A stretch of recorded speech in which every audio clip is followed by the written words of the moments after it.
Conter o avanço da pandemia da Covid, vários municípios de São Paulo estão decretando medidas restritivas à parte daquele plano do governo estadual. Por exemplo, São Bernardo do Campo, que fica no ABC, anunciou toque de recolher entre 10 da noite e 5 da manhã.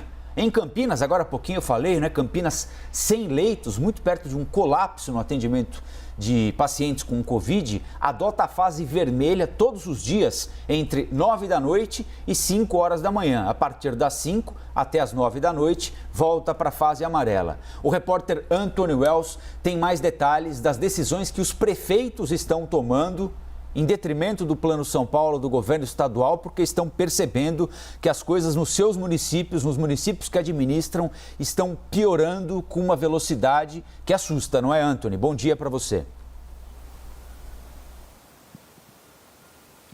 Assusta demais, Colombo, sem dúvida. Bom dia para você, para Elisa, para Luciana, todo mundo que está acompanhando a gente aqui no Novo Dia. Isso mesmo, vários municípios aqui do estado de São Paulo adotando medidas para tentar frear o avanço da pandemia aqui em São Paulo. Então a gente começa falando de São Bernardo do Campo, no Grande ABC, município que anunciou um toque de recolher a partir de sábado agora, dia 27 de fevereiro, entre as 10 horas da noite e as 5 horas da manhã.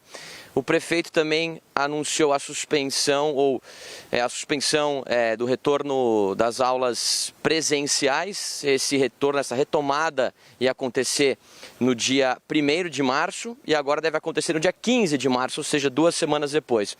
Vamos falar também de Campinas, no interior aqui de São Paulo, que estará na fase vermelha até a próxima segunda-feira, entre as 9 horas da noite e as 5 horas da manhã. A fase vermelha, a gente lembra, é aquela bandeira mais restritiva do Plano São Paulo que permite o funcionamento de apenas serviços essenciais. Já outras cidades, como Araraquara, Santa Lúcia, Américo Brasiliense, estão em lockdown até as 23h59 de hoje. Pelas regras, está proibida a circulação de pessoas e carros, exceto para buscar atendimento médico, para comprar medicamentos e para trabalhar.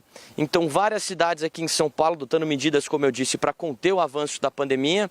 A Elisa estava falando agora há pouco, né, da alta nas internações. Mais de 6 mil pessoas estão internadas aqui no estado de São Paulo, o maior número desde o início da pandemia. E quem comentou essa alta foi o João Gabardo, coordenador do Centro de Contingência da Covid-19. Vamos ouvir agora um trechinho da fala dele. A gente tem tratado da ocupação de leitos de UTI, que nas últimas 4, 5 semanas havia uma redução. Na última semana nós tivemos um crescimento na ocupação. Mas nos chama muito a atenção que o número de pacientes internados ele tem se mantido alto, bem mais alto do que nós tínhamos no início da pandemia, e agora nós chegamos a 6.410 pacientes internados, e a nossa média máxima tinha sido 6.250. Isso pode significar que, mesmo que não tenha ocorrido um aumento tão significativo de novos casos na UTI, a permanência desses pacientes na UTI tem sido maior. O que pode significar não ter um acréscimo tão grande de novas internações, mas ter um acréscimo tão significativo de pacientes internados? Gravidade. Isso pode significar que os pacientes estão internando numa condição mais grave e que exige um tempo maior de utilização dos equipamentos de UTI.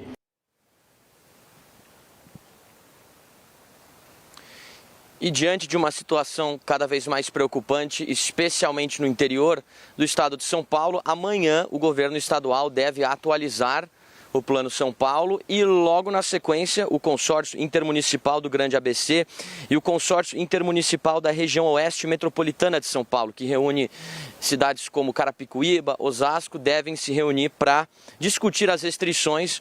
E claro, a gente vai acompanhar tudo bem de pertinho aqui na CNN. Volto com vocês.